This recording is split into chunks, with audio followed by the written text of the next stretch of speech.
Welcome to Radicalized, Truth Survives. I'm Heidi Cuda.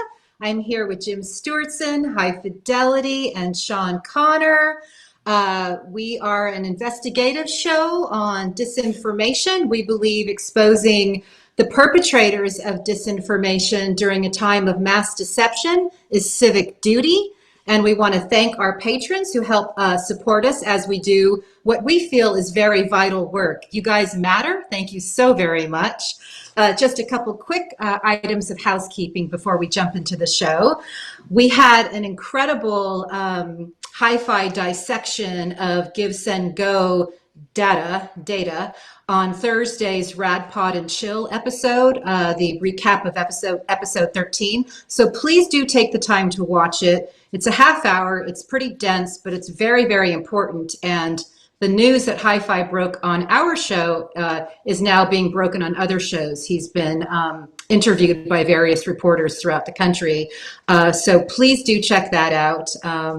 We like sharing the news we break because, again, we view this work as civic duty. And I also have one correction from Rad Pod and Chill from Thursday night. That's our weekly live stream. I told a Suge Knight story backwards. Ice-T, aka Tracy, told his first wife, Darlene Ortiz, upon learning that she was dancing with Suge at the Roxbury back in the 90s, that was cool, but to not stand near him or next to him in the valet parking line, just as a precaution, which of course turned out to be profoundly wise words, as like a week or so later, somebody near Suge got their thumb blown off. So now that we've cleared up my false flashback, which, you know, is bound to happen. Yes. Speaking of Suge Knight, his lawyer is now disbarred from practicing in the state of California for messing with witnesses. I just saw that today. That's interesting. Well, you know, there's a lot of disbarring and suspending of lawyer licenses going on in this world that we uncover, Rudy Giuliani being one of them. And we think needs to be some more too. Yeah. Sidney Powell, Elvin some Wood. special ones in Ooh. Yeah, man. Yeah. Anyways, yeah. moving on. Yeah, moving on. Anyway, so that is just a couple little business items I wanted to address before we jump in. And also, Connor, do we have our patron Zoom set up for those who have supported our work? We're going to have a little Zoom party. Sure do. Yeah, it's this coming Tuesday at 8 p.m. Central. So everyone should have gotten an invite. I'll send it out again. Okay. Fantastic. Nice. Oh, I'm so excited to meet those who are supporting us. As I said, you guys matter. It's very meaningful to us. All right. So we're super excited. We have an incredible guest, Michael MacKay. He not only knows a lot about Ukraine and the various activities that are occurring there and the threats that they are facing, as well as the very important day in history of the country today. But he also is one of my favorite people to follow on Twitter. He's like a one-man news dispatch on disinformation and, you know, exposing Putin's nefarious active measures. And he's particularly one of my favorite people because he was the first person who, in a response to me, called Trump a fake rich guy. And I think it's those kinds of words and high concept, you know, phrases that are what we need to get better at as we fight this disinformation war and expose the perpetrators. Okay, so with that, let's jump right into word phrase of the week, Hi-Fi. All right, so our word phrase of the week this week is sextortion. And the reason I bring that up, well, let me give you a definition. It is the practice of blackmailing someone by threatening to reveal evidence of their sexual activity, right? And this could be, you know, such a thing like revenge porn. You know, there's a lot of men in trouble for releasing nude photographs of their exes.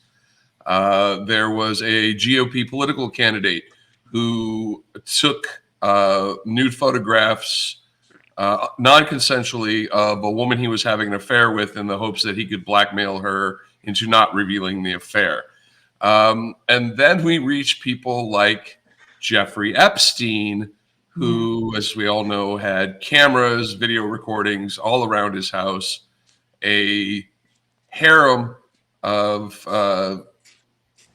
extorted young women that he was sexually abusing, and he used them to sextort. Well, let's just say Prince Andrew just settled with Virginia Jeffrey for 12 million pounds, which is $16 million. Which leads me to question, where's he getting that money? But yeah, that's our word phrase of the week. Sextortion. It's a word you should know. And I think it's something we're going to be coming back to. And Jim, you have something to say on that, don't you? Do I? Yeah, something related to PSYOP, Psy group, maybe? Psy group. Oh, yes. Oh, that's right. So sorry about that. I spaced. So at the Republican National Committee, at the Republican National Convention, in 2016, there was a group called Psy Group in charge of surveillance of the attendees, of the Republican attendees. Psy Group is infamously a PSYOPs organization that does an enormous amount of harm, did an enormous amount of harm on social media, specifically where they would set people up. They'd set up LARPs and go in and attack people. So this group also set up at the RNC to surveil the members of the RNC, and it is my speculation, and I think very well founded, that there was a lot of sextortion that went on at the RNC, which is why you see some of the fawning fealty and feckless despicable behavior from some of these Republican politicians, who have clearly things to hide. I mean, so well, what better example? There are some Lindsey of them Graham, where we pretty much know what, their orientation, things like that. Well, and one thing like we really need to mention is I live in Cleveland. This didn't get a lot of national reporting, but there was a massive influx of prostitutes to Cleveland during the RNC. Yeah, absolutely.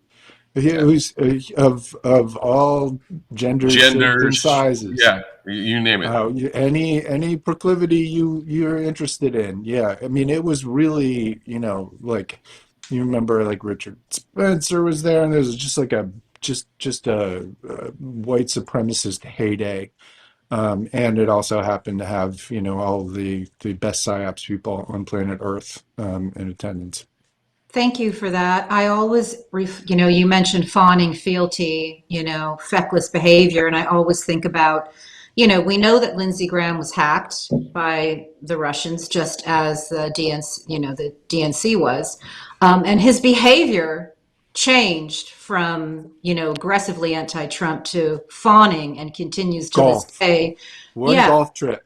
Yeah. So I know this is not on the same level as what you guys are talking about, but I'm still in shock over that Channel 4 undercover video revealing Cambridge Analytica and Alexander Nixon, how they had no trouble talking about their honeypot schemes and entrapping people into these, sexually. It was all part of the same op. It was Cambridge Analytica, Psy Group, Steve Bannon, Eric Prince. They were all working together on in this whole thing. And I'm going to go into some of that in Hellscape.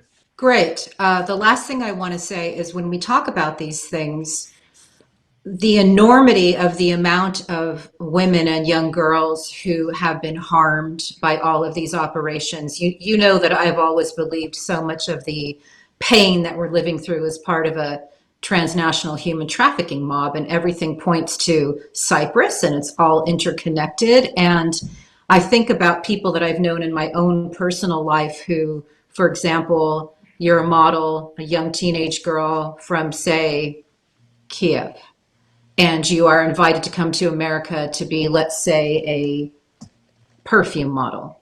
Only you arrive here, you're thrown into a room with 30 other girls, and suddenly you are servicing oligarchs. And that happens. And is continuing to happen. And I know we're going to talk about this, but some of these modeling agencies sure seem to be covered for this type of criminal activity. So let's move on. Yeah, like the modeling agency owned by the guy who just hanged himself in a French prison. Let's move talk on about to why that. it matters. Yes, that's exactly where I was going. Let's get to why it matters. Thank you, guys. That was daunting but important.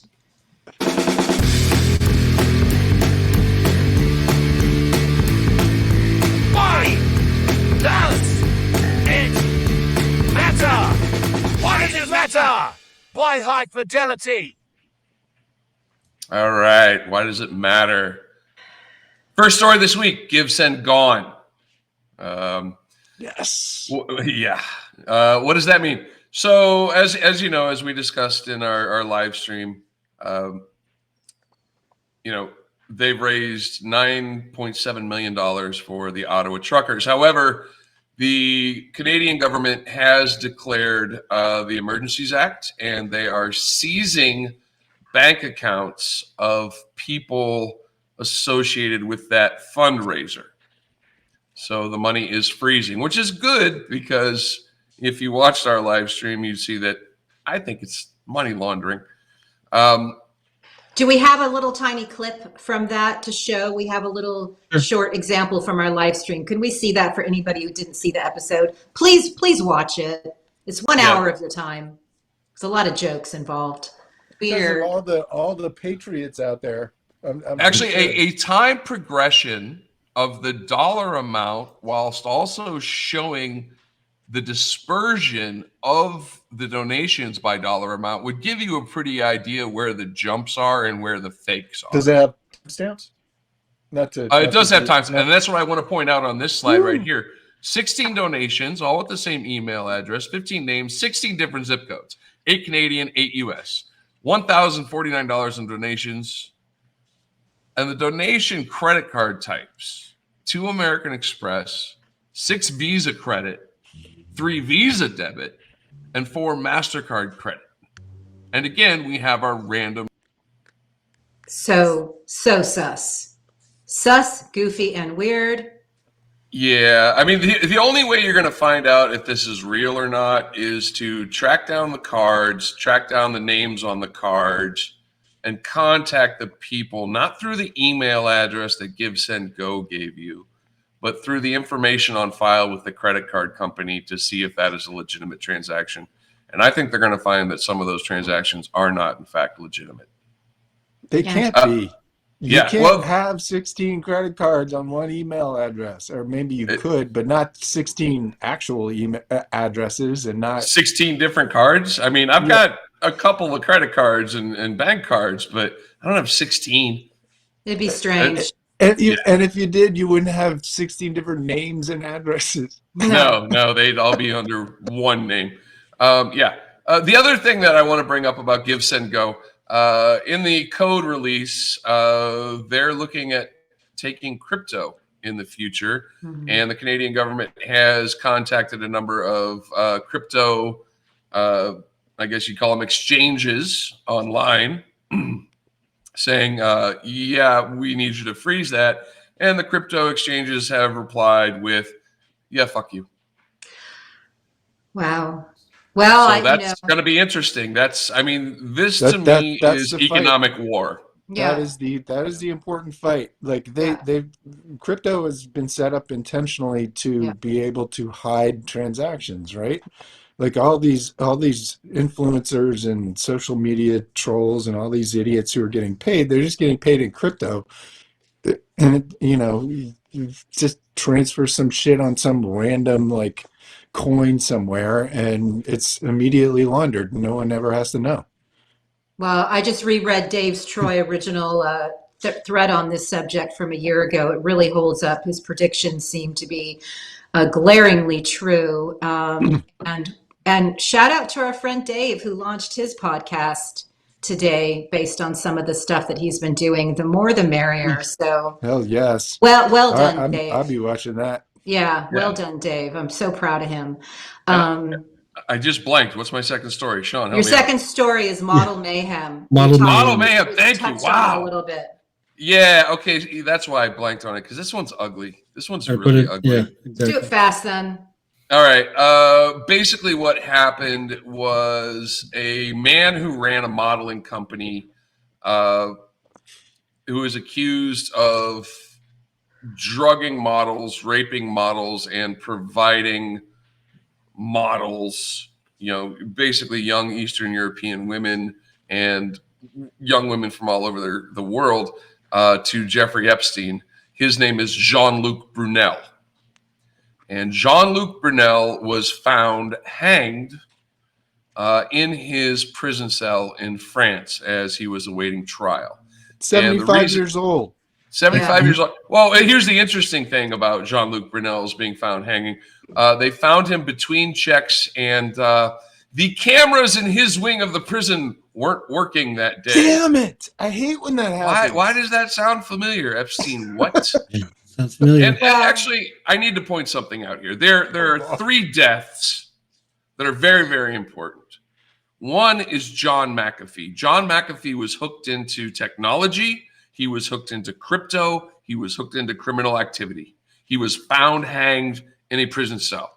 Jeffrey Epstein was tied into criminal activity, financial criminal activity, sextortion. He was found hanged in his jail cell. Jean-Luc Brunel, sexual activity, criminal sextortion, providing young women to Epstein, found hanged in his prison cell. If you don't see a pattern, I don't know what to tell you.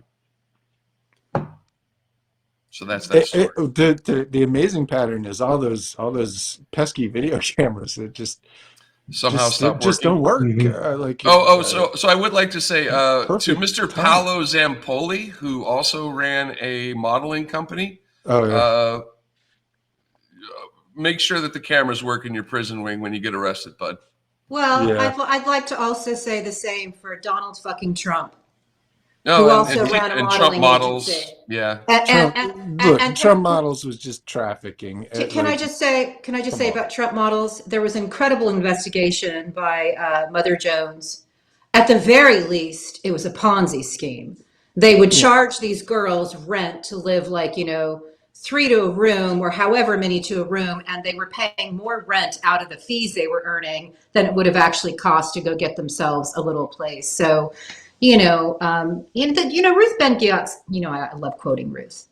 Ruth said something really brilliant this week again, and it's very simple. She said, "I still can't believe that Donald Trump was president of the United States because he is a lifelong criminal." That's it. Yeah, he happens to. That is the underlying mystery of all of this, right? How did that happen? Well, we know how that happened, and I'm going to talk about that in a little bit. One thing that if you study his history, his lawyers often settle on the courtroom steps, and one great example of that was Trump University. The very first headline after he was installed with the help of the Russians into the presidency in 2016 was a $25 million settlement for Trump University, another Ponzi scheme. It's glaringly obvious to those of us who study and do this kind of work. And one more thing I want to say about Hi-Fi's Give, Send, Go, that kind of in-depth reporting and research, it doesn't happen by itself. That's a lot of man hours dedicated to this kind of work and this kind of civic duty. So I just want to say I appreciate you. I appreciate all the work you guys do. Oh, I'm still analyzing it, actually. And I've actually obtained some other data sets. I'm going to be looking for the same patterns in other fundraisers from Give, Send, Go, because I think they have a history of doing this. Well, if anyone's going to prove it, it's going to be you. Okay, Hi-Fi. So you have one more item on why it matters. I think it has to do with Farewell France and something to do with Africa. Yes. So, in previous episodes, we talked about how Wagner was in Mali, Burkina Faso, and Wagner was in Mali also. When there was a coup in Burkina Faso, people in the streets were waving the Russian flag. It was obviously a psyop. but now French troops have withdrawn from Mali. And the reason this is important, Western Africa is very, very rich in minerals like phosphate, copper, iron, gold, diamonds. Mali, Burkina Faso, so much so that the United States is now sending a delegation to countries such as Cote d'Ivoire and Liberia to kind of shore up support for America in that region of Africa. This is big because it ties exploitation of mineral wealth to powers that don't necessarily exist in those countries naturally. And what I mean by this is, if you look at Myanmar, Eric Prince was working with a Chinese company in Myanmar to extract mineral wealth. At the same time, he was selling surveillance equipment to the Myanmar military, and suddenly there was a coup. Wagner was in Mali. They were working with the military in Mali. They were extracting mineral wealth, and suddenly there was a coup. Same thing with Burkina Faso. Yeah. This is a war for wealth, amongst other things, and that's why this story is important. Your stories are all important, but thank you for bringing that up. There's a thread that Dave Troy led me to from a scholar who's pointing out that while we are all focused on what's happening in Ukraine, and it's very important that we are focused there, that Russia is moving in on Africa wholeheartedly. Like that is something else that we really need to be paying attention to. So I very much appreciate you bringing us these stories. If we recall, Myanmar was what the person asked Mike Flynn about that coup. Right. Said, should we have one of those here? And Mike Flynn says, yeah, totally, we should have one of those here. Yeah. Mali is fully Eric Prince, and he's been infiltrating that for a decade. And same thing with Libya. They're trying to take that whole thing over. And Afghanistan has $1 trillion in mineral assets. If you want to know why Eric Prince is in Afghanistan, that's why he's in Afghanistan. Speaking of Eric Prince and Blackwater and Wagner and Mali. So Wagner actually pulled out of Mali. They are over in the Donbass region of Ukraine, along with Eric Prince's Blackwater. They are using private military contractors to run their psyops. Some of the shelling and attacks on Russians looks like they may have come from private military contractors to give Putin a justification to invade Ukraine. And if anybody wants to look up a little more information on some of the backstory on these players, I refer you to the Mueller indictments on the Russian troll operation run by Prigozhin, who also is involved in Wagner. And Prigozhin had a little teenage prostitution stint, if I'm not mistaken. So, choir boys, once again, this is a show about disinformation, and Prigozhin and his cronies weigh heavily into that discussion. That's right. St. Petersburg troll operation. I've been restudying it and looking at the vast underground economy of trolling, and it is something that we have to address in this country and globally really fast, like yesterday. Well, thank you so much for that, Hi-Fi. Does anybody have anything else to add, or can we move on to Sean's legal briefs? Yeah. Let's do it.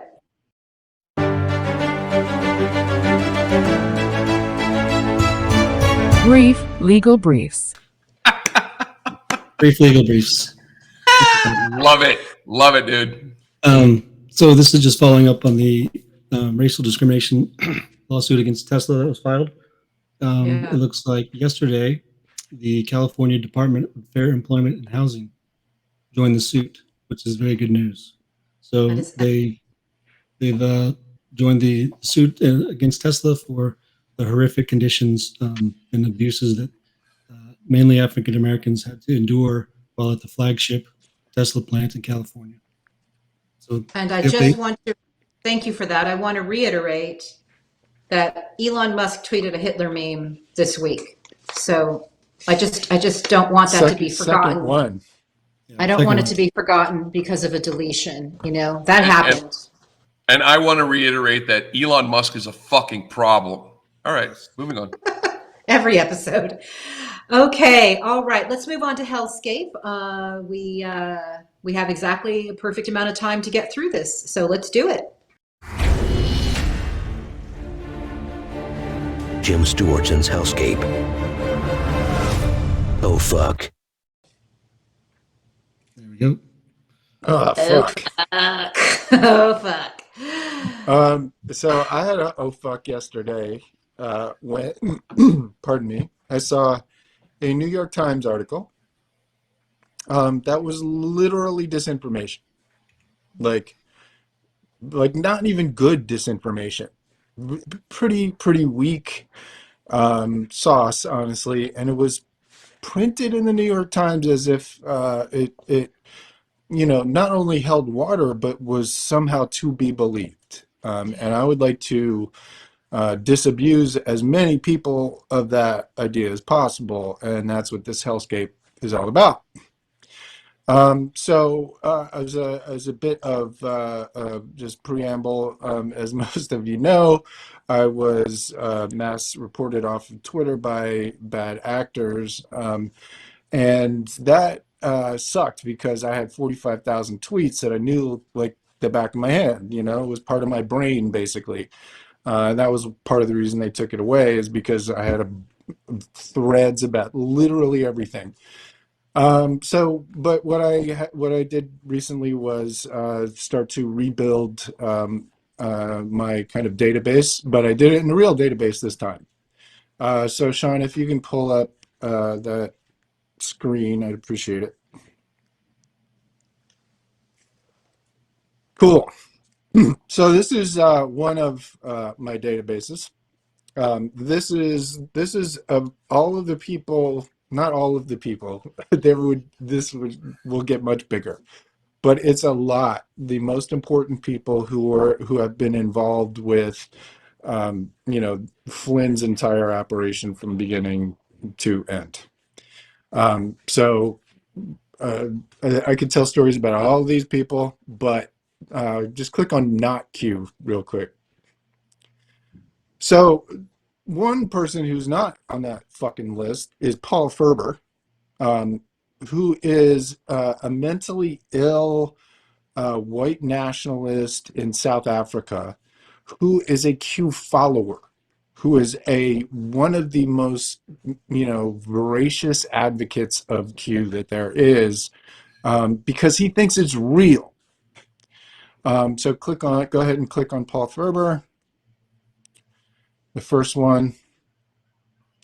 So here's the front of the technology section with Paul Ferber's face. This guy is incapable of feeding himself, honestly, much less being Q. He followed along with Q. So go to the next one. So here's where this is coming from. And I'm just going to be perfectly blunt. Disinformation actors who are embedded on the left. So these guys are not telling the truth, and they're not telling the truth on purpose, putting aside all of my personal history of being abused by these people. Yes, high five. Frederick Brennan. Frederick Brennan was a 4chan troll who started 8chan, and he was part of Gamergate. He is a caustic individual. Incredibly toxic. Yes, let's not get started. He wrote for the Daily Stormer for pro eugenics. His lawyer was Mike Cernovich, like whatever. Like the idea that anyone would believe a thing this guy says is unbelievable, much less the New York Times. The New York Times. Anyway, moving on. So here's from this story, and look who's being platformed as the speaker of truth, Mr. Brennan, and to back up this idea that Paul Ferber, this mentally ill white supremacist who's a Q follower, it's coming from Fred Brennan. It's coming from Mike Rothschild. It's coming from this part of the left that is trying to fool you into thinking that Ron Watkins is Q, and now they're throwing Paul Ferber in to confuse you even more.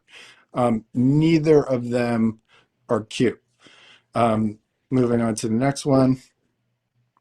Here's Paul Ferber in 2019 being super upset. This is an entire, there's like 75 tweets showing how Q is now fake because he believes that Q is real. Next one. If anyone can point me at a single piece of hard intel dropped by Q recently, I will apologize and change my mind. This is 2020. You notice Big Dickanon? I That's tried his not LARP. to. I tried That's not to. that's the level of LARPing that this guy does. Okay. Is he, the idea that he's Q is silly. Here's the reason why. I'll get to that in a second. Next one. Sorry, you had to see Big Dickanon again. And Next one.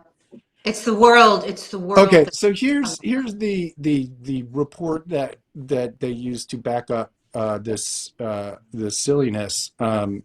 So up at the top, you've got this multivariate analysis with numbers on the axes that are not labeled, and then there's sort of blobs around two of them. Without getting too dorky, part of the variate analysis is time. There's lots of things that went into this that could separate that data. But here's the thing: at the bottom down there is actually a fairly accurate representation of what happened. I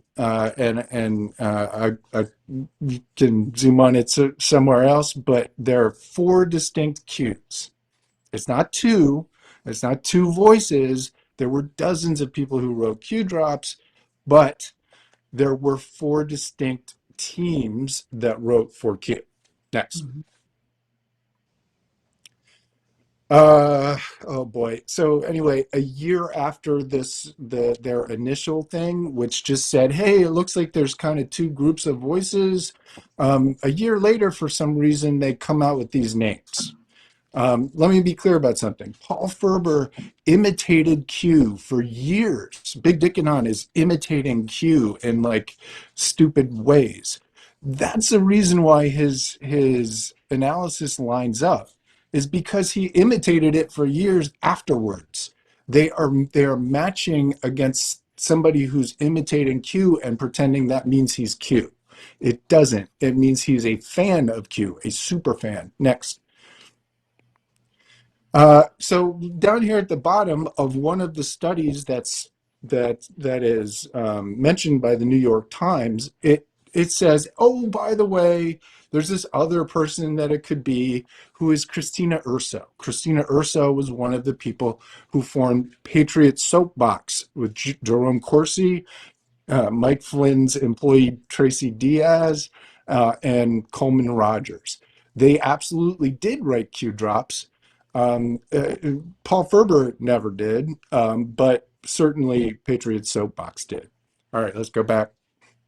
Now, wasn't Tracy Beans inauthentically amplified by the Internet Research Agency? Absolutely the case. No doubt about it. And she was deep in Pizzagate, by the way. So here's Jack Posobiec. So just scroll through these real quick. Just kind of tool through them. So I will you'll have see some 2 questions when you faces. get a breather. What's that? I will have 2 questions when you get a breather. Keep going. Okay, cool. So now go to QLR. So now you're going to see a lot of the same faces. So keep going, scroll down. A lot of the same faces. Okay. So these people are people who over time participated specifically in the creation of the QLARP or the posting of Q drops themselves. Okay. All right, go to actual Q.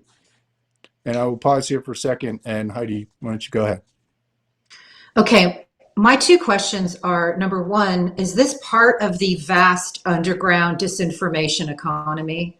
Are many of these people paid to do this type of work, this type of what appears to fuck be criminal yes. mind fucking? Okay, that's number one. 100%. Number No one's running a harmful LARP for 5 or 6 years for for free. free. Okay. That doesn't happen. Okay. Because, again, we're talking about there's a human cost to this. There's a human cost to this Right. disinformation. People have So murdered, they've showed up at an insurrection. And I just want to know if they're being paid, because I think there has to be there's got to be criminal activity here. it's organized crime, Okay. guys. Like All right. this is organized crime. It is Thank a you. combination of ISIS and the mafia. That's Wow. what we have. Flynn and his allies are using ISIS radicalization techniques on Americans. That's what's going on. All right, Thank click you. on Flynn. Thank you. Okay, so click on his stupid mug there. All right, so this is fucking Q. Look, there is no actual Q. It doesn't exist. It's a LARP. It's pretend. Right? It's a character. It's like Bugs Bunny can be played by anyone who can do the voice. Doesn't matter. But this is the guy who is behind it. So click next. So look, this is December 2015, right before Flynn started rallying his troops to create psyops. And I have this whole thing mapped out, but really all you got to do is look at this. He's got a thing in his ear because he's listening to Russians in his fucking ear. And when Putin gave his speech, he stood up on his feet. He was the first one to his feet. And there's Jill Stein in the corner, who's also a Russian op. Next. Thank you. Here's Mike Flynn with Jack Posobiec at the Republican National Committee. If you recall, we were talking about the Republican National Committee before, where Side Group was there, along with Peter Thiel and Steve Bannon and Donald Trump, and every single white supremacist, troll, hacker, shithead you can This was the possibly imagine. convention, right? This was the Yes, convention. the Republican National Convention in Cleveland. Thank you. And this is where they came up with the idea and the plan for MAGA 3X. MAGA 3X was a political action committee that was formed in the months before the election, that ran psyops that successfully shifted the election to Donald Trump. Next. So just as a little data point, Phil Waldron is the guy who wrote the PowerPoint to steal the 2020 election. Right. This is his Facebook page the day before the 2016 election, pushing Mike Flynn, who used to be his boss in Afghanistan, and pushing Pizzagate the day before the election. It's all the same players doing all the same shit. Next. So despite all this, despite Mike Flynn's obvious, clear Russian, friendliness and all the criminal psyops he was running on Americans, he ended up in the White House for a couple Scaramucci's. And there he is with Steve Bannon, who also knew absolutely everything. Next. So here's, and I put in a couple other ones, Sean. Here is a Q drop, and I'm not going to go over this too much, but it is not hidden here that this is literally just Flynn's agenda. It's Pizzagate. It's all of Flynn's exact same psyops, just pushed through this LARP on 4chan. Go to the next one. So it's against Hillary, it's against Antifa, it's against the Muslim Brotherhood, it's against Soros, it's all the same shit. What does it say at the top? What is the one organization left that isn't corrupt? It's the military. Go to the next one. Who does he hate more than anyone on planet Earth? Robert Mueller, because Robert Mueller was putting him through the ringer, right? This was literally when Flynn was getting pinched and had to confess. That's why Q's all pissed off about it. Go to the next one.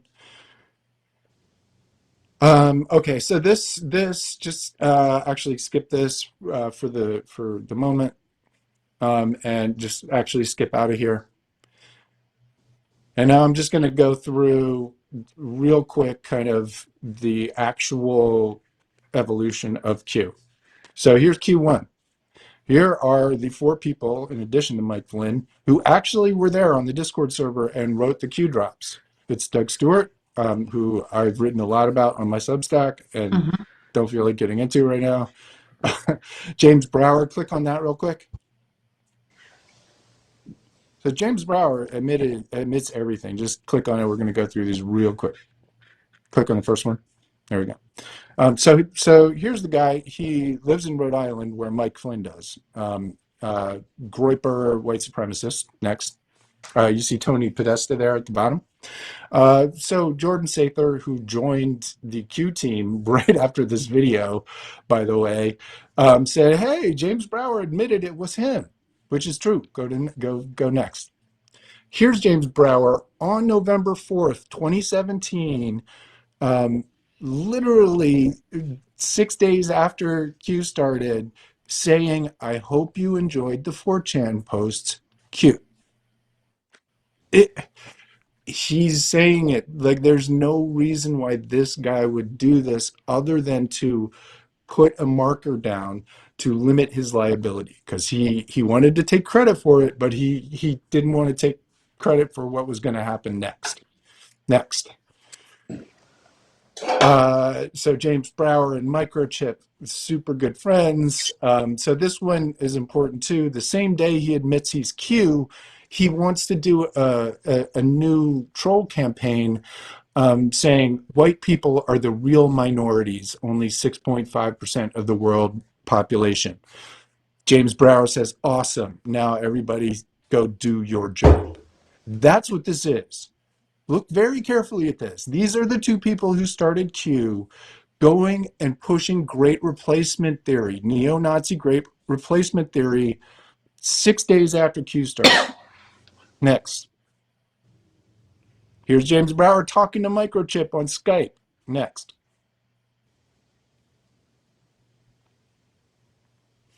And here's Jack Posobiec, who did a debunk of Q, where he pointed the finger at James Brower and Microchip, which is correct, although he didn't name Microchip, even though he knows exactly who Microchip is. And he tried to play it off as if these people were no longer involved, when in fact what happened was that's exactly when they did get involved again. So next. And look, here's Microchip saying, "I'm paid by Russia and China to bring the USA to its knees." Now, you could say he's joking. He isn't. He's not joking at all. He's telling the truth. Next.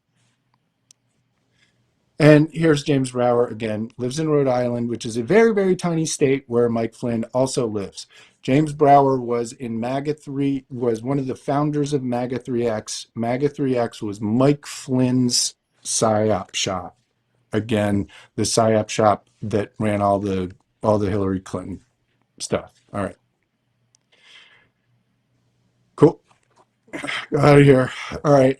So I'm not going to get into Defango, Microchip, and the rest, but in Q. But what happened is Microchip, James Brower, they left. They were like on November 4th. That's what that Twitter thing was. They left the server, and a bunch of other idiots got invited in. Tracy Diaz, Patriot Soapbox, Jordan Sather, Ron Watkins, Spicky, Frank Bacon, aka Ty Simpson, Thomas Schoenberger. They all came into this Discord server, and that's what happened after the first 6 days leading up to about the end of November. they were all in there and they were doing Q drops, and there was some, some fighting around, and they kind of fucked up here and there, but it was fairly consistent, and they tried to do a good job. And then everything got all messed up. Tracy Diaz, Jerome Corsi, actually go to Q3.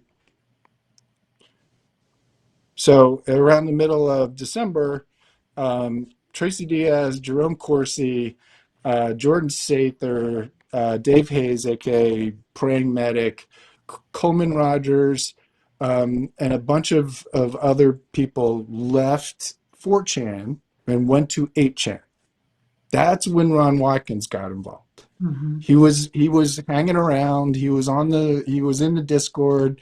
He was interested in it, but he was never queued before or after they moved to 8chan. What happened was there was a fight.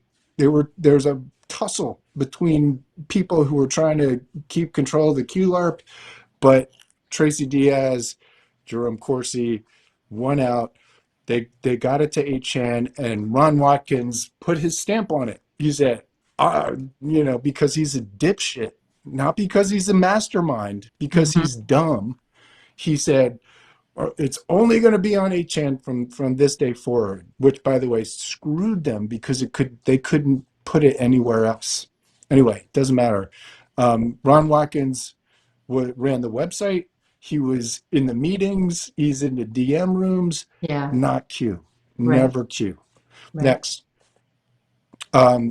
So without getting too much into it, on August 8th, 2018, Q switched ownership back to a lot of the same people that there were before. Jerome Corsi, Patriot Soapbox, Tracy Diaz, they got kicked out. They changed management in summer of 2018 back to some of these same guys. And that's a whole other story I will get into later. But go back to Flynn real quick, and this will be the end. Actual Q. Yeah, there we go. Just click on him. Go to that video at the end there. So to give you an idea, so not that one, the other one. That one. So here's August 2020. Here's a bunch of trolls and MAGA QAnon distributors talking about what they were going to put in Q drops. You see Ron Watkins there, you see Jim Watkins, but you also see Mike Flynn, you see this guy Jayanon, you see a whole bunch of these guys talking about the stuff that Q is interested in. And at one point, and if you scroll a little bit further, you will see that Mike Flynn shows up and says, "Great job, everybody. You're doing awesome." Keep scrolling a little bit. It's in there. Keep going. Anyway, there's a moment in there where you see Mike Flynn do the thumbs up and give the American flag. Go to the next one. And this is final thing. Look, the very last Q drop was one of Mike Flynn's favorite songs by Twisted Sister, called "We're Not Gonna Take It." And it was a MAGA video with boat parades and all kinds of shit, right? That was the very last Q drop, one of Mike Flynn's favorite songs. Now, in the video, there was a bunch of little clips, including very specific clips of a road and things like that. Now, just kind of skip forward to later on. Now, this is Mike Flynn's video that he uses for his Reawaken America tour. That uses the same song. That uses "We're Not Gonna Take It" by Twisted Sister. And after he's at the end of this clip, he says, "That's one of my favorite songs." Wink, wink. He's taking credit for it. He wants everyone to know he's Q. If you go to his Telegram feed, all it is basically Q drops. He's just doing it as himself. It's all anti-Hillary. It's pedophiles. It's all the same shit that Q did. It's fucking Anthony Weiner. It's promoting Jack Posobiec and Mike Cernovich. He's just going back to what he always was.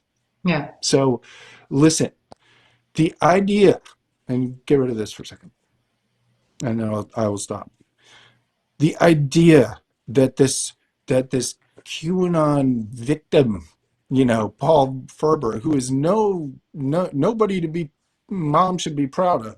Don't get me wrong, but the idea that this guy created a psychological operation that is destroying America from the inside out is absolutely fucking insane. And the idea that the New York Times would print that, like, credulously, is just astonishing to me. So, no, Paul Ferber is not Q, and neither is Ron Watkins. Thank you. End of Hellscape. Wow, Jim. This is a show that exposes disinformation, and this is why we do this show. And before we invite our guest in, I have one question. Was the New York Times useful idiots? Have you reached out to them? Okay, so we're going to slice this up and send it to the data team and the writers there and see what they can make of it. But, again, I don't believe anybody at the New York Times is trying to cover up for Mike Flynn. Mm-hmm. What I think is that there are very, very clever disinformation actors out there who can fool human beings like reporters, can fool human beings like editors. Who should that's one of the know games better. that's played on 4chan. It's been played for years on 4chan. Is they plant fake stories to make journalists look stupid. So just like new. The Soviet Union's been doing it forever, and it's coming from blue check marks. I saw some of the same people who attack me regularly, who attack you guys, involved in this story. So there's various levels of culpability, but we're going to cut this up, send it to the New York Times, and see what they let's be clear. Those blue check marks are intentionally doing this. Yes, it is intentional at this point. Yes. That's why I asked. Are these paid operatives? And clearly, I don't think the New York Times is. People who are pushing this disinformation at them are. Well, again, I want to point out to our patrons that the work that Hi-Fi does on something like Give, Send, Go, where he's analyzing data sets, and the work that Jim puts into this, all these man hours, this is volunteer work. This is civic duty. It's why we do this show. And I'm overwhelmed. I'm very grateful that the show exists, and that's all I want to say. Okay, so I'm very grateful this show exists for many reasons. I just mentioned a couple, but also because we get the greatest guests from around the world. Peter Jukes from Byline Times, my editor there, tweeted this guy's work maybe a year ago when I started to read Michael MacKay, our upcoming guest. And I am so honored that he's joining us today. And Sean, I hope he's on deck and ready to go. That's so wonderful. I can't wait to see his face. I mean, I'm fans of these folks on Twitter, and then I actually get to meet them when they come on the show. There you are. Oh my gosh. Hello. How are you, Mr. MacKay? Yeah, me too. Hi, I'm very well, thank you. Michael, pleased to see everybody. We are so happy you're here because the platform's wonky and the Wi-Fi's wonky. The less you move, the easier we'll be able to hear you. So if you freeze, I'll just explain to our audience, we have this issue periodically. So I just want to say, Dr. Michael MacKay, Ph.D., expert in Russian hybrid warfare, particularly interesting background, both as someone who really understands all of the active measures and the various attacks that Ukraine has been dealing with, but you also happen to be living in Ottawa, Canada, which has been in the news recently. So we have so many things that we want to ask of you, but the very first thing I'd like to ask of you, first, can you give our viewers just a quick briefing on your background, better than I can do? Okay, sure. You described me as an expert in Russian disinformation, hybrid warfare, and I have become that, but I didn't want to be. My passion and interest is Ukraine. And I've been involved with Ukraine since soon after independence. And I think of it as being involved in Ukraine's democratic renaissance, because Yeah. this was and is a shining moment for Ukraine since independence, which was the modern one was in 1991, and the dissolution of the Soviet Union. And Ukraine actually reestablished its independence that it had briefly had in the early 20th century. Mhm. It also established a long-standing democracy. And that was my interest in Ukraine, and that's why I lived and worked there as a university lecturer, uh, director of an internet project, because this was also early days of the World Wide Web, and I saw that as an information technology that had the potential to be liberating. We've seen the darker side of it, but certainly in the early years, it was this free and open medium that had tremendous promise, and certainly to the Ukrainians that I was introducing it to at the time. And also, I've been to Ukraine several times as an international election observer, including at two very pivotal moments, the Orange Revolution in 2004, and actually three moments, the rise of Yanukovych in 2010, and soon after the Revolution of Dignity and the Russia's invasion of Ukraine in 2014. So that's the point at which I became a reluctant expert in Russian hybrid warfare and so on, and a bit Thank of a you. military expert as well. Michael, today is a very important day in history for Ukraine, and I know that because I read your Twitter feed. Can you tell our viewers why today is so important? Okay. 8 years ago, on February 20th, 2014, two major events happened. The first was the Maidan massacre. This is when President Yanukovych ordered snipers to the central square in Kiev, and they shot more than 100 Ukrainians who were protesting there. Within hours, because the protests did not break, Yanukovych fled Kiev. And also on February 20th was the official start of Russia's invasion of Ukraine.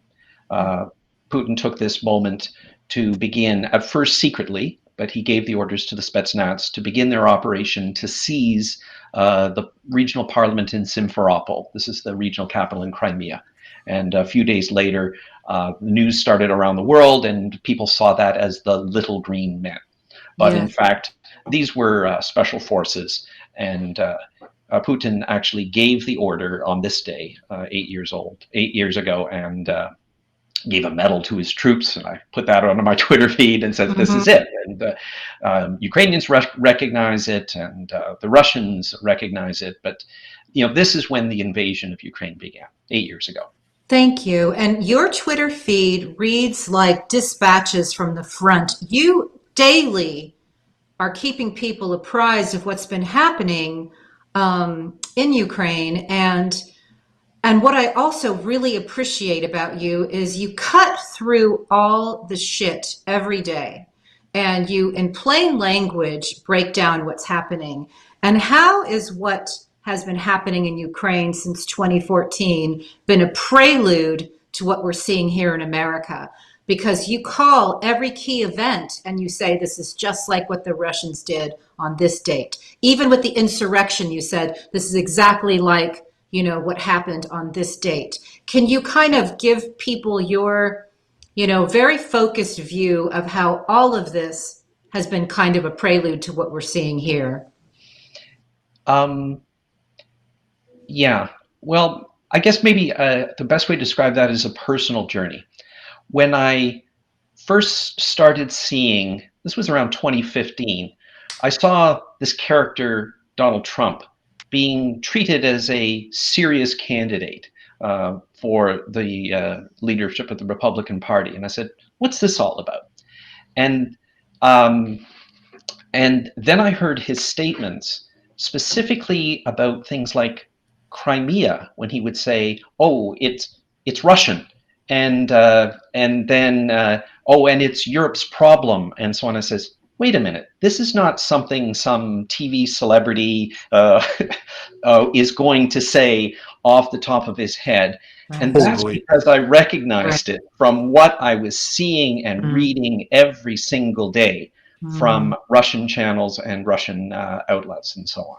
Okay. Wow. I have we were talking about the Republican National Committee convention before. At the RNC in 2016, the only thing that Donald Trump wanted, I'm sure you know this, the only thing that Donald Trump decided to change about the platform was to remove the punishment against Russia if they invaded Ukraine. Which, to your point, is not something Donald Trump gives a shit about. It's what people, influencing Donald Trump care about. Yeah, and you're right. That was the only resolution, and it was about Ukraine. And I thought people should wake up and say, this is not normal. This is not something that a conventional American political party is going to say or do. So I had been saying that Trump is a useful idiot, and that's a term of art used by the Russians. By the end of 2015, actually the summer of 2015, I was saying that. And by the late winter in 2016, when I saw that Manafort was coming in, and I said, oh, well, this is the guy Putin assigned for Yanukovych. So I said, oh, this whole Trump for president is a Russian-backed operation. Obviously, it has other influences and so on. But I said, okay, come on, you can't. Manafort is what the Russians call and actually the Ukrainians use this term more, a gray cardinal. That's the term they use for Manafort. So they're going back to someone like Robespierre, the cardinal in that sense, the real power behind the throne. And they use the term gray because, like everything about Russia, it's hidden, it's secret, it's not the way it seems to be.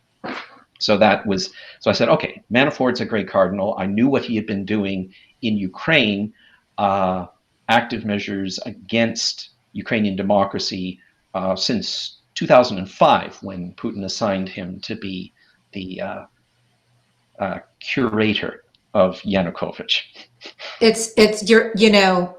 I'm just sitting here overjoyed to hear these words that are direct and to the point.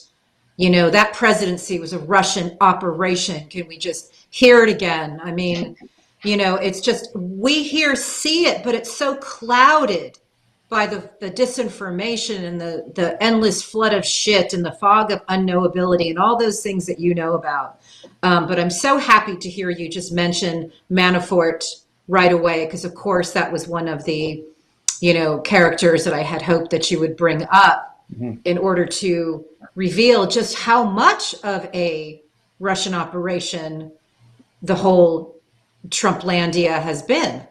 Yeah, and I think the only reason why this was messed by so many people, and certainly by the mainstream media, and you were talking earlier about the blue checks, is they weren't paying attention to Ukraine because they thought, oh, it's a small country and it doesn't matter. But they said, you should pay attention to Ukraine. When someone like Michael Flynn stands up and says, lock her up, and he's talking about Hillary Clinton. Well, this is exactly what Manafort had Yanukovych say and do in 2011 against Yulia Tymoshenko. It is absolutely no different. It's the same language. It's the opponent in the presidential election, a woman, and it's lock her up. And we know Trump, if he could have done it. They're still doing Hillary Clinton. They're regurgitating their greatest hits. There was still a big Hillary bashing week. Thank you so much for saying that. We can't hear it enough, that so much of this, so many of these phrases, the catchphrases pulled right from Manafort's work in Ukraine. I do have a philosophical question for you, because I think it probably is why you're so great at explaining this so clearly. Is you have a Ph.D. in political philosophy from the London School of Economics. How has that helped you as you put your lens on these, on these issues, on these active measures? I think it's helped me have more of a perspective about it, that I'm not, I find that, for example, geopolitical thinking and great power struggle is a very limited point of view, and it actually doesn't give very much insight. Or personality studies, a psychological approach doesn't tell us as much as we can. But I look at it as in a larger historical view. My work was focused on the broad sweep of history and liberation. And the counter to that has always been various forms of domination in our politics. And so being able to put this in a context, and I saw Russia's invasion of Ukraine, not in the way that is presented in the media, but I thought it as this is imperialism, this is colonialism, this is something that is been with us since ancient times. Fascism. Yeah. It's always it's the Fascism thirst for power, right? is At the taking that expense kind of of humans. imperialism and twisting it in a modern sense, and adding in Yep. technology, like mass media for propaganda. Mm. But fascism is a form of tyranny, which Mhm. again has been with us since ancient times. Mhm. So I think this has helped me put it into context. It's not me saying, "Oh, it was ever thus." It's just saying we need to not be surprised at what we're seeing, and we should arm ourselves with as much wisdom as we can gather. Well, We keep getting surprised, though. I mean, we are just simply following step by step in Weimar Germany's shadow, step by step by step, and we simply cannot, remind people enough that this has happened before, and not only can it happen here, but it is. And Go it ahead. is because we're being attacked from all sides, and it's with all the details. And it's when we bog ourselves down in the details, that's where we can get lost. Exactly. Agreed. So I got a couple different questions for you. Sure. How much do you think, obviously Putin wants to take Ukraine because he wants the territory, but how much do you think that Putin needs to take Ukraine to get back some of his money? Like we know Medvedchuk, who is a billionaire, who is in jail right now.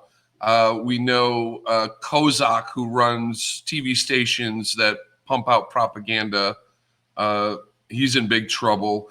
Kolomoisky, who I don't know if you've seen the news, but Credit Suisse and Deutsche Bank are in a ton of trouble for money laundering right now. How much do you think this is Putin trying to get in there and grab his money before it's all taken away from him? I think it's useful to look at that, but I think it more motivates a lot of the people around him. I think his motivation is primarily what he set out in a kind of propaganda piece, or manifesto, I guess is the right term, last year, on the historical unity of the Ukrainian and Russian people. I think he's much more of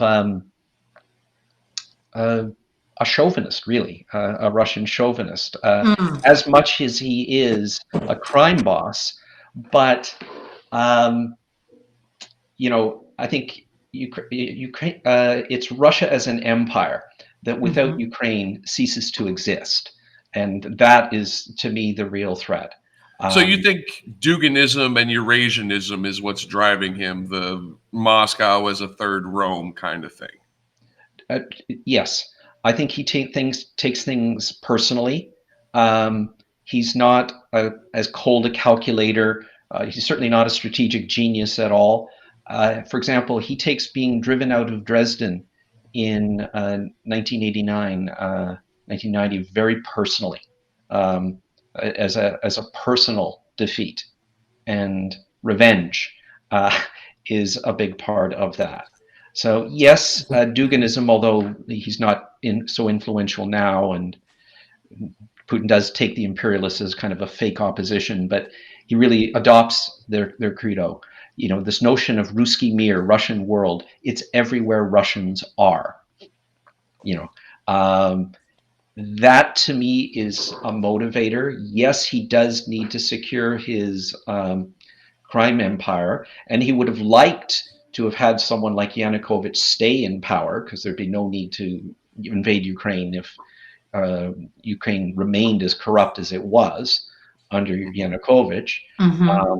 He can do some things with the oligarchs, especially Medvedchuk and Firtash and the like, but I think there's enough other sources of his revenue, you know, that it's not substantial enough for the great risk he's running. So we got to say, why is he running this? A risk that is frankly a risk to his life. It's got to be more than just money. Okay, yeah, power and rebuilding the Soviet Union. Oh, that was amazing. You once referred I think to. I just want to say one thing. I think what you said about the personal injury to his ego is really important, and it flows through a lot of these guys. Mike Flynn is a really good example of that as well. He took being fired by Barack Obama, being investigated by Hillary Clinton. He took all of those things incredibly personally, and you know, it really is a little boy kind of ego thing with a lot of these guys, where you know they get an injury to their ego and they simply cannot stop attacking the person who injured them. It's like an obsession or something. So I have a question about Belarus. So Putin has basically established an army in Belarus, and Lukashenko is just rolling over for it. Now, Belarus borders Latvia, Lithuania, NATO members. Yep. How severely should NATO take this presence of a Russian standing army in Belarus? Is this something that NATO really needs to worry about, considering we're looking at the start of World War III? They should treat it massively seriously. Okay. And they should treat the fact that Belarus is not actually an independent country. Listen to what they're saying. They're talking about everything Lukashenko says. He now says the Union State of Russia and Belarus. That is a fact. So we're talking about one country. If it's from the context of Belarus, they use that language. If it's from Russia, they say the Russian Federation. But it is one thing. Putin's in charge. And Lukashenko is now no different than Kadyrov, who's his warlord in Chechnya. So they're equivalent figures. So you're absolutely right about what it puts on the border of NATO. I mean, before this, it was, you know, a little bit of Estonia and a tiny bit of northern Norway. And that's it in terms of land border. Now, 3 more countries, Poland, Lithuania, Latvia, with major borders. And I've been across the border between Belarus and Latvia, and it's just, there is no natural barrier whatsoever, you know. They can just roll right in, basically. Yes. Yeah. And those are relatively small countries, and yeah, they should treat it extremely seriously. Thank you for that. We only have a couple more minutes. I have a couple quick questions that I think are important, certainly to me, based on your reporting. What is your greatest frustration with reporting and disinformation that you're seeing regularly? Or how can we make people more savvy to the massive disinformation efforts that are being waged daily?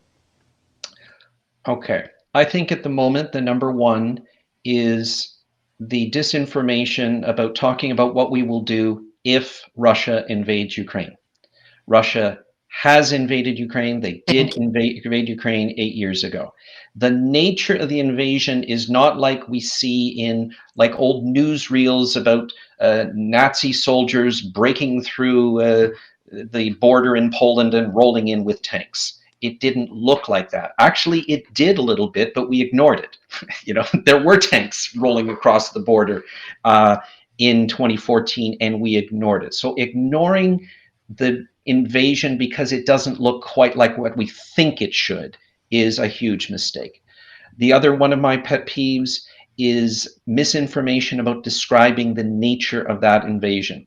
To talk about Crimea as only in the context of annexation, which is just some formal little decision that the Russian invaders and occupiers made. It's like the least interesting thing you could pick, and that's what people talk about. And then to talk about the invasion in the east of Ukraine as pro-Russian separatists. This is actually just false. No, that is outright disinformation. It's not picking the wrong thing. It's just picking something that's false. Okay. These are Russian troops, but they're Russian colonial troops. So we have to have the concept of that. The officers are Russian. The command is Russian. The money, the weapons, the arms, the orders, everything about it is Russian. Focusing on who the soldiers are. Oh, they're mercenaries. They're from all over the place, and they're local people who were conscripted in the army. That's always been true about imperial armies for hundreds and hundreds of years. Yeah. So it's like the least important thing you could pick upon it. These are Russian soldiers, and they are invading, and they have been invading for 8 years. So that is my pet peeve. That is incredible. I have two quick things, and then we'll let the guys wrap it up. You referred to Trump as a fake rich guy. Can I just hear a sentence on that? Because I think people are still very confused about him. Yeah. Yeah, they are confused about this, but you see this appearance of wealth, and then you realize the substance of it is money laundering. And I think money launderers are fake rich guys. It's other people's money. Thank you. You know, and you folks probably know much more about the real estate deals. You know, We which know of a course lot, but a great way to buy money is to buy a $1 million condo for $30 million cash. You know, great. yeah, And you just do it again and again and again, and you can yeah. appear to be a rich guy. So yeah, Thank I've you. described that many times, and it's the same thing as Yanukovych. Yanukovych looked like a rich guy, but none of the money was his. It belonged to the Ukrainian people. Yes, thank you for that. That was, to me, I think our viewers need to hear that and then take it into their communities and make these things stick the way disinformation's been sticking. Let's come up with messaging that'll stick, that's real information. Clearly, you are in a city that people have been seeing a lot from, and from where we're sitting and the type of investigative work that we do, what's been happening in Ottawa, Canada with the trucker convoy looks a lot like an active measure. Looks like it doesn't have much to do with mandates and more to do with perhaps white supremacy. That's what we learned from one of our colleagues. You're in the city. Can you give us a statement about what you're seeing? Absolutely, it is an active measure. I'm in the city. In fact, I'm in the secured zone at the moment. A police operation started a couple days ago, and there's a police checkpoint just a couple blocks from me. It is an active measure. If you look at the city of Ottawa, for example, our double vaccination rate is over 90% at the moment of everyone over 12 years old. I mean, try to get that pretty much anywhere else in the world. Wow. Can't get it here. There's no actual law. People talk about mandates. There's just a regulation, and everyone is wearing their masks indoors. It's just the way it is, and people are happy with that. We're good with that. We listen to our public health officers and this kind of thing. So these people come in and they're saying things that are frankly alien. And then I realized it's nonsense. What they're saying is not important. It's what they're doing and what they've been funded to do by foreign sources that is the most important thing. You can talk about vaccine mandates and all you want, but what you're really doing is honking horns, blocking traffic, stopping people from going to work, harassing businesses. And I describe this as titushki, which is a wonderful term Ukrainians came up with for these organized rent-a-mobs who actually, they are useful idiots. They can believe all kinds of things, and they can easily be manipulated to do these actions. But we should pay attention to what they're doing, not pay less attention to what they're saying, because they can say all kinds of things. And most importantly, pay attention to the money and where it's coming from and what the funders really want. And that's the one thing I really appreciate the Canadian government for doing, because they invoked a Emergencies Act, which in Canada is equivalent to what used to be in the last century the War Measures Act. They have very broad support for it, because I think informed Canadians realize what's going on. Thank you so much for that. We are just about out of time, but Hi-Fi, you got something you want to say? I'm stealing the word titushki. I love that. That's awesome. That's one of the tweets I retweeted from him today. Yeah. The second thing is, let's you and I talk after the show, because I think I found some of the people who are funding the Ottawa Titushki, and I've got some information for you. You might want to pass on to your member of parliament. We'll talk about that after. Wonderful. Oh my gosh. I have a last yes, question. Jim. What? So just tying these subjects together, Ukraine and what's happening in Ottawa, and what's about to happen in the U.S. They're planning something for March 5th, I think, is when they're going to do it. It sure feels like a bigger plan by Putin to start to disable, his enemies like America. He's obviously got an enormous amount of active measures going on here. Yeah. Do you have a sense for what the plan is? It feels like he's starting to, actually do kinetic stuff in Europe, and things really seem to be, starting to get more kind of physical here, like these kind of truck convoy things, not to mention insurrections. Yeah. Do you have any insight into what's in this guy's head right now? I've always said that his focus is Ukraine. It's always been Ukraine. And as unflattering as it is to American viewers, the United States is a side campaign. Right. And I think Putin was as surprised at his success in 2016 as he was pleased with it. But anyway, I think that he's going after allies of Ukraine, the ones who've supplied arms. For example, even Canada, as much as we're able, we just delivered weapons yesterday and are keeping doing it, the US, Britain, and so on. So he's targeting all these countries because he is mobilized for an offensive. I've been tweeting today about all the early signs of launching in a couple of days. That's his focus is. It's his offensive, and to distract major allies of Ukraine as much as possible. That's his plan. Gotcha. It's just hard. It's hard to believe that we're just the side hustle. I mean, Well, if you keep your, you have an opponent, and your opponent has backing. If you keep your opponent's backing on their back foot, if they keep them off balance, it's going to be easier to defeat your opponent. Here's the thing. I think it was a side hustle until he hit bingo. In 2016. It was.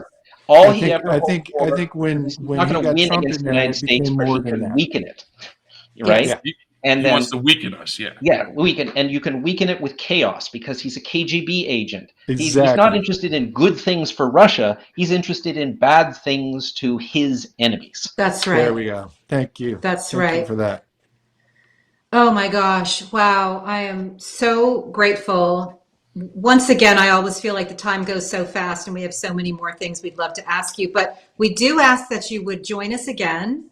I'm sure that things are going to be moving very quickly, and having you as such a clear-headed translator is very, very reassuring for me.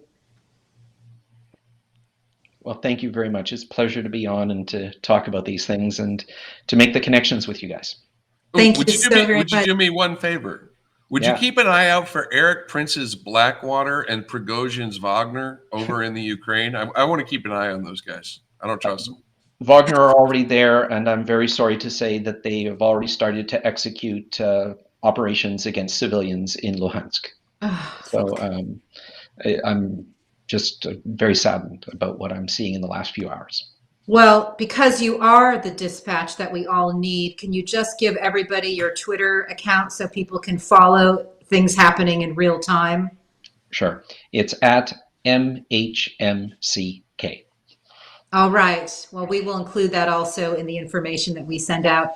Thank you so much for your time. It's been incredibly insightful and illuminating, and we look forward to seeing you again.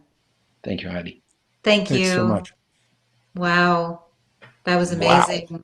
Yeah, Oh, man. I know. That I guy know. knows his Clarity is shit. the word. Like he's just very, very right, exactly to the point, exactly as you said. Can I just tell you guys that I feel like this show gets the best guests ever. All right. I mean, I'm thrilled. I'm trying to find this video that I wanted Sean to end on because here it is. I'm going to resend it to you right now, if that's possible. This video that I'm sending Sean right now has brought me so much incredible joy. And I don't know if you guys already have seen it or not. Oh, was this the in There's Ottawa? a guy in Ottawa. Yeah, he's awesome. Who is just some random dude who's just banging a pot to annoy the people who are part of this active measure that we were just talking about. He's just banging a pot. And all like the truckers and the people who support the truckers who've been honking and wreaking havoc and doing just stupid shit, for days on end, are so annoyed by him. And he just brought me exquisite joy because he's one guy on a street corner banging a pot in order to make his point that these people are all freaking idiots. And he did it so well. Look, that's information warfare, right? Yeah, right. And honestly, we got to start fighting it. I'm sorry to say it, but we cannot be these passive little units anymore. We're just watching them encroach on everything that we care about. Yeah. Like we have got to start fighting back. And it's hard. Trust me. I'm a fucking casualty right now. I'm getting my Twitter back though. Watch. I just wonder what the fuck our government is doing. Like some of the people in our government have to be seeing this and understanding it. But then I see these idiots on both the left and the right, like, oh, let's just let Putin have Ukraine. Let's not worry about trucker convoys. Well, we know who they're working for. Shut the fuck up. Yeah. Well, they're not working for America. They're clearly part of Putin's fifth column. Yeah, we talked about last week. They need to start doing what they did with what they're doing with Ukraine, which is just saying what they know, right? Like that's all they did, and it's so refreshing to actually, have a government telling you what is going on, right? They need to do that here too. They also say, look, these are active measures, and the DOJ is just still dicking around. And well, I gotta say, one thing that I want to point out is that I sent you guys the article this morning about how U.S. officials are actually getting out in front of Putin's disinformation narrative. They're calling out his false flag operations. They're basically calling out how he, the potential of him, the Russian authored chemical assault designed to look like Ukrainian aggression, a fake movie plot. They called that out. What that does is that deflates the effort. It deflates the active measure. So but keep on getting ahead of it. Why don't they call out pandemic? Yeah. Well, why don't they call out the fact that Bernie Sanders, seriously, Josh Hawley, and fucking Tucker Carlson are talking the same shit about Ukraine? Yeah. How many people has pandemic killed? Yeah. Right? 900,000. Thousands of people easily. From like getting mind fucked that Fauci is the devil and whatever. right? Right. Our government Right. needs to do the same thing All day that they long. were doing about that false flag video, about Yeah. this false flag video that's killing Americans, Right. and all the rest of the bullshit, and Tucker Carlson too. Right. Well, definitely join us as we actually do as much exposing of this stuff. We are four people who are trying to keep Putin off balance by doing the type of work that we're doing. And I'm very proud of us, and I'm proud of this episode today. Can we make sure that one thing gets to Putin? Hey, Putin, you're a mentally ill little bitch who's going to get his ass kicked. Fuck you, bud. Sorry. Sorry. My bad. Oh, I think we'll probably cut that in post. You know? No, Leave the it. hell Leave we it. will. The hell we will. This I is quit. how- If we this- cut this- that, I quit. This is how the show works. Heidi, gets overruled, and it's cool. I stick with my guys. You want to keep that in there? Go for it.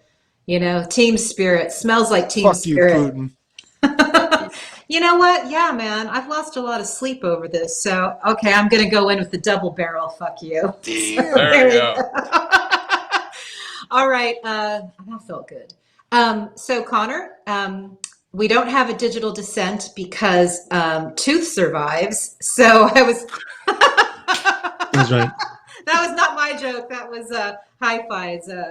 Connor, once again, is showing what a true warrior he is by working through agony over a Totally. busted tooth. So we love That's you, Connor. So, Tooth survives. To Tooth survive. survives. Not this Yeah. one. Not that one. Not that one. That one didn't. That one didn't. I love this show and I love you guys, and I feel like we're making a difference. And thank you again to our patrons. And away we go. Till next week. Cheers. Thank you.